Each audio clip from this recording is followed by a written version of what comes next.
A basilica is a large oblong hall or building with double colonnades and a semicircular apse, used in ancient Rome as a law court or for public assemblies. As the Roman Empire adopted Christianity, the major church buildings were typically constructed with this basic architectural plan, and thus it became popular throughout the rest of Europe.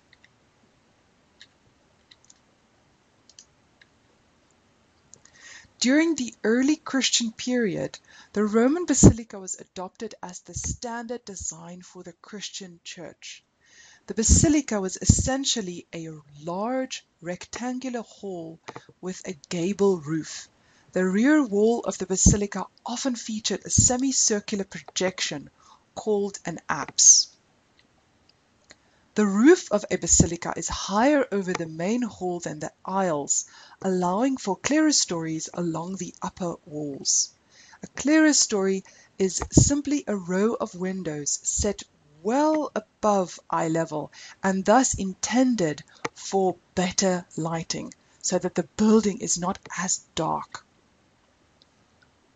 Large and well lit, the basilica was ideally suited to activities involving large groups, such as political meetings, legal proceedings, or markets. A facilitator, if present, would have been seated prominently just in front of the apse. Early churches were physically the same as basilicas. They used it simply for Christian worship rather than the activities listed above. These churches may therefore be described as basilica churches.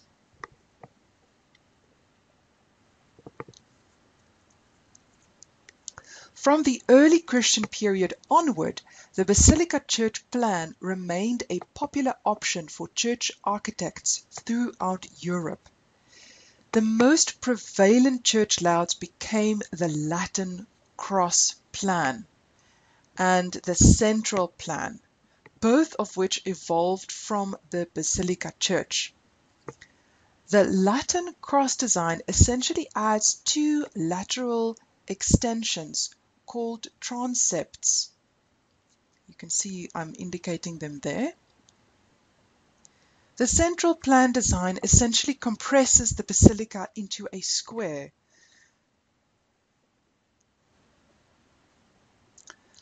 The central plan church design emerged from an Eastern European fondness for domes. Since a dome naturally suggests a central plan building beneath it, the rectangular basilica was compressed into a central plan layout.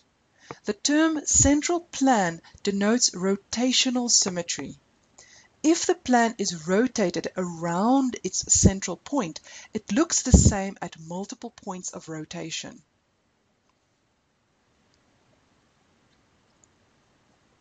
Architects developed many variations and embellishments of these two basic layouts. One widespread embellishment of the Latin cross church was the chevet, an extension of the east end in which the aisles from a semicircular hallway, termed an ambulatory, around the back of the apse, to which a series of additional apses are added. These extra apses, which may be used as shrines or chapels, are odd in number, thus ensuring a centered apse at the east end of the building.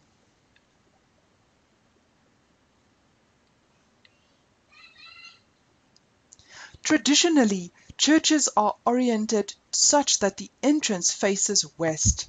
The basilica plan may thus be divided into west and east sections. The west section consists of the narthex and nave. The roof is higher over the nave than the aisles, allowing for clerestories along the upper nave walls. The east section consists of the chancel and the apse. The chancel, which comprises the remainder of the main hall after the nave, contains the altar and seating for the clergy and choir. The apse is a semicircular alcove at the east end, often featuring prominent religious sculpture, murals, or stained glass. The line where the nave ends and the chancel begins may be indicated by a railing, though often there is no physical division. The main body of the church, the nave and the chancel, is flanked with aisles. In the case of a Latin cross church, the area where the arms of the cross intersect is called the crossing. A tower, known as the crossing tower, is often constructed over this area. Each transept of a Latin cross church may be given an altar or entrance of its own.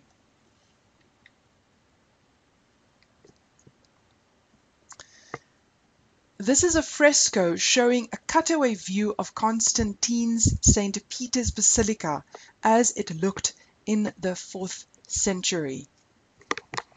It is one of the earliest examples of an basilica church.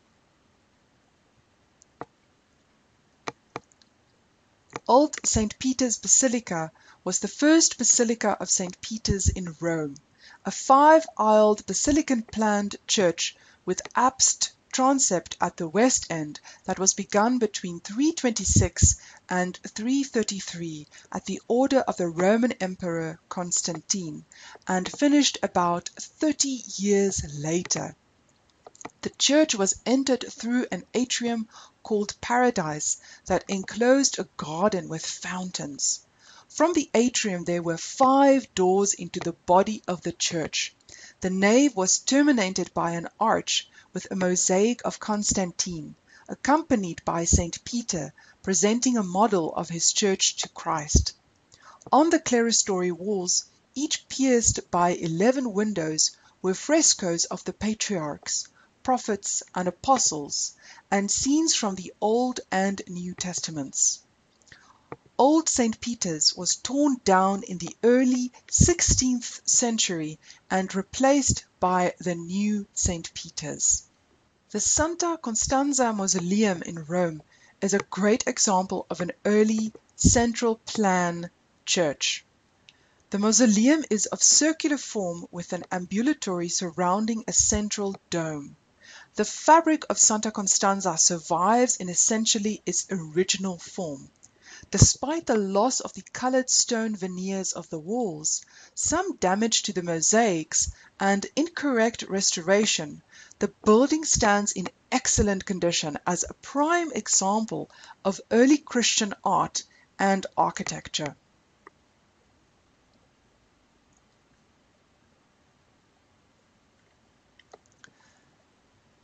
The Mausoleum of Santa Constanza is named for Constantine the Great's daughter, Constantia, also known as Constantina or Constanza, but the latest scholarship suggests it was actually built for her sister, Helena, who died in 360 or 61.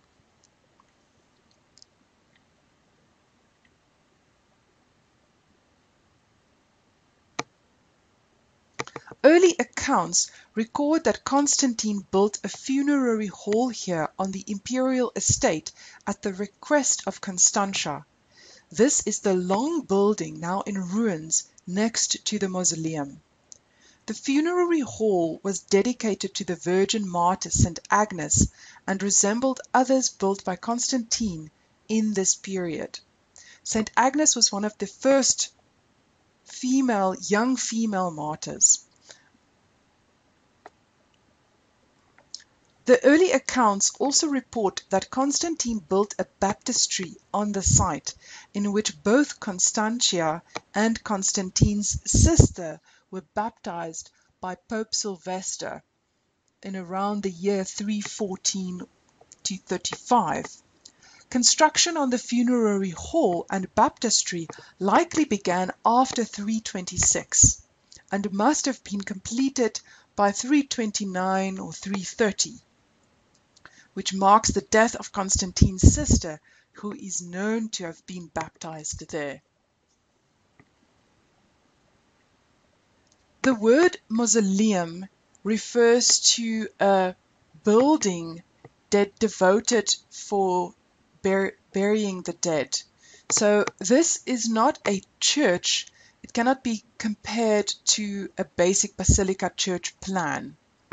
The mosaics contain a combination of pagan and Christian elements, as can be seen in this photo. Despite its name, the Mausoleum of Santa Constanza was probably built, as I already said, for his sister Helena, who was married to the Emperor Julian the Apostate. As the daughter, sister and wife of successive emperors, Helena had considerable status, so it makes sense she would have received a burial place of great splendor.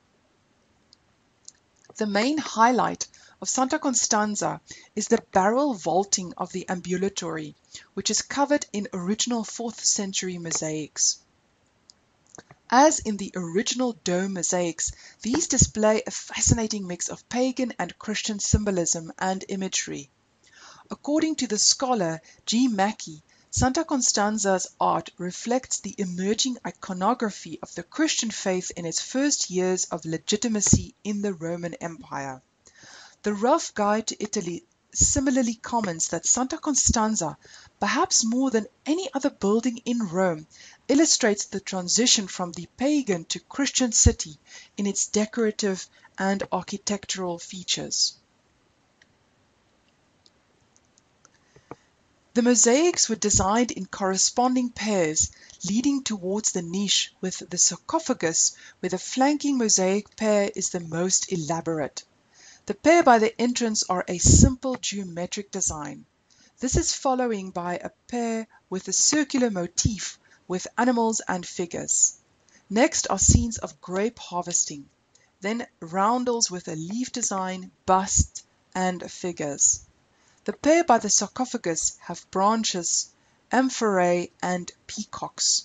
The imagery is capable of both pagan and Christian interpretation, which is representative of Constantine's religious policy. Remember, Constantine was inclusive of Christianity, but he was not a professing Christian. As with the catacomb of Priscilla, you can see here again the depiction of the peacock. The peacock was seen as a symbol of eternity. In the east niche above the sarcophagus are the remains of a mosaic with black stars on a white ground and traces of a gold key row. The north and south niches bear mosaics dating from either the 5th or the 7th century. They have been poorly restored, but their richly decorated border reveal the quality of the originals. The date and interpretation of these two mosaics have been the subject of much scholarly debate. The south niche mosaic, left from the entrance, depicts the Traditio Clavium, in which Christ Pantocrator, seated on a globe, hands over the keys to the kingdom of heaven to Saint Peter. This is a reference found in the Bible in Matthew 16. The north niche, on the right from the entrance, represents the Traditio Leges, in which Saint Peter receives the right to govern on earth. Wearing golden robes and standing on the hill of paradise, Christ hands Peter on a scroll that is inscribed Dominus pacem dat, which means it's Latin for the Lord gives peace through his rule. But it may have originally read Dominus legem dat, the Lord gives his law. St. Paul stands on the left of the scene. The dome mosaics, now destroyed, are known from the 16th and 17th century paintings. They depicted New Testament scenes behind a golden screen of Bacchic imagery beyond the river Styx. A 16th century antiquarian also reported seeing mosaics of two-seated saintly women, which supports the theory that this mausoleum housed the bodies of both Constanza and Helena. Today the dome bears faded 17th and 18th century paintings. The mausoleum is a round brick building with a small west porch. The building originally had a forceps-shaped atrium at its entrance and an external colonnaded ambulatory, traces of which can be seen in the piazza. Inside, there is a simple altar under a central dome. The central area is surrounded by 12 pairs of Roman columns, which form a barrel-vaulted ambulatory around the outside. Originally, the walls were covered in marble. Directly opposite the entrance at the east side of the mausoleum is a large niche containing a sarcophagus decorated with reliefs of putti harvesting grapes, a common theme in classical art.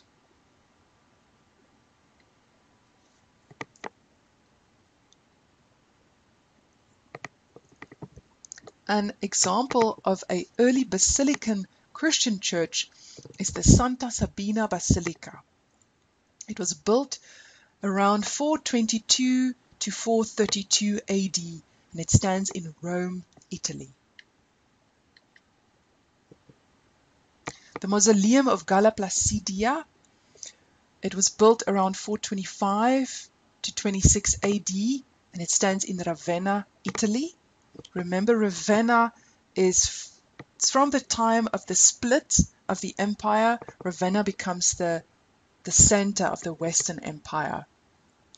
According to tradition, this ancient building was made to house the tomb of Galla Placidia, the daughter of Emperor Theodosius I and half-sister of Honorius.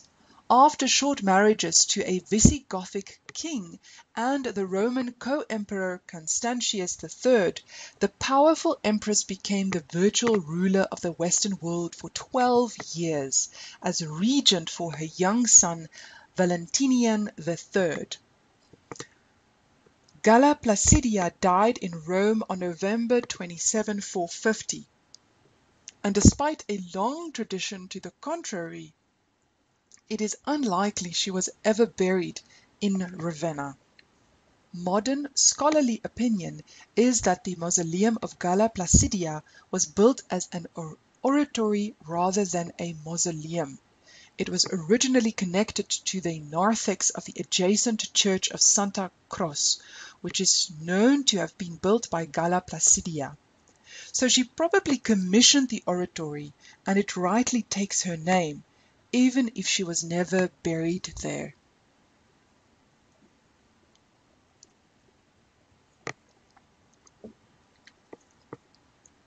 The small brick chapel is plain and modest on the outside, concealing the glittering treasures inside. Shaped like a Greek cross, measuring 40 feet by 30 feet, it has blind arches on its walls and a square tower over the crossing.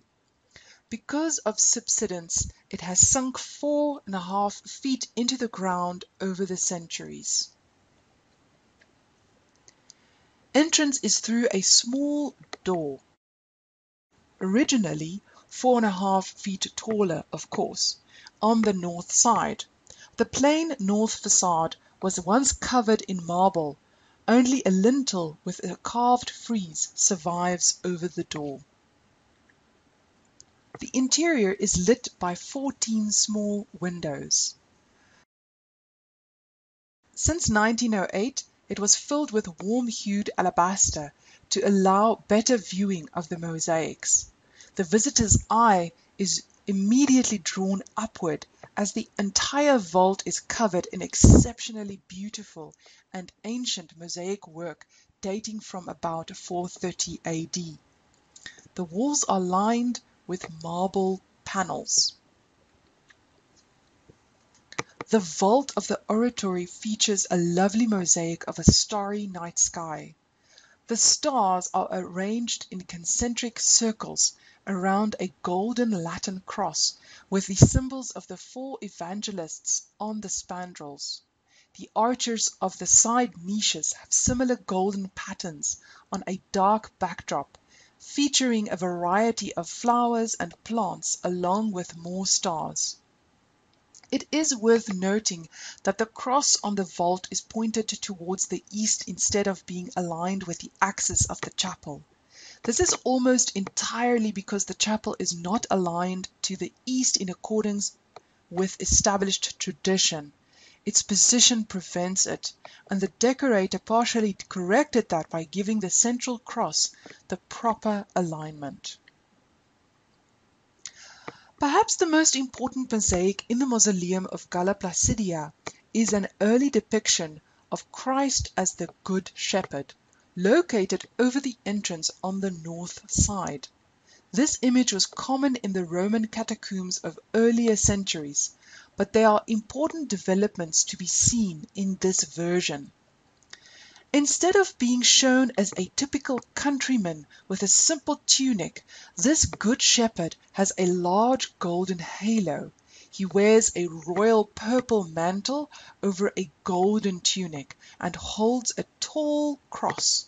On either side of him are two groups of 3 sheep who look peaceful and gaze up at their shepherd.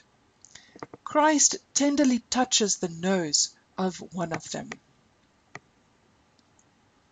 So the shift here is that Christ has become more regal in his visual representation.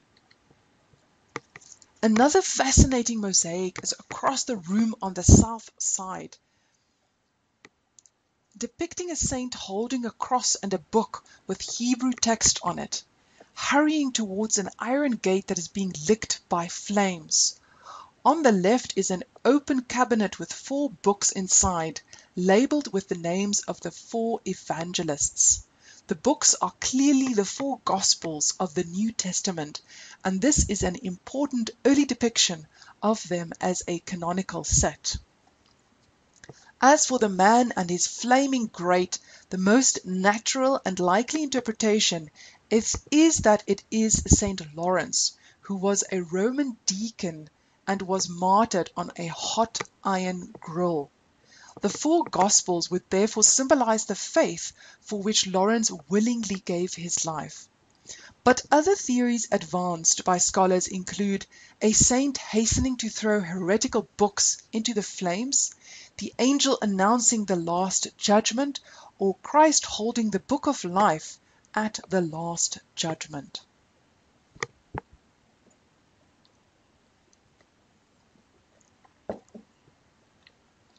The mosaics of the central tower walls depict pairs of apostles looking up to heaven, accompanied by pairs of doves drinking out of vases.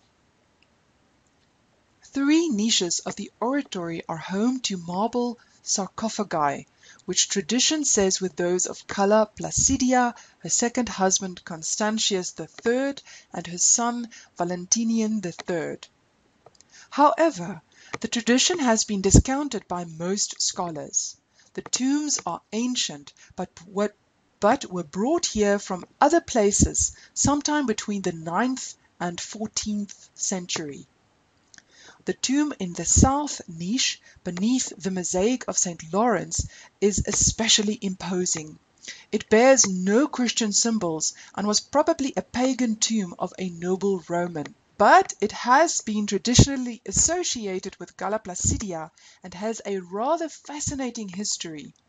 Various authors in the 14th to 16th centuries recorded that through a large opening in the back, now closed up, one could see the body of the empress seated upright on a wooden chair.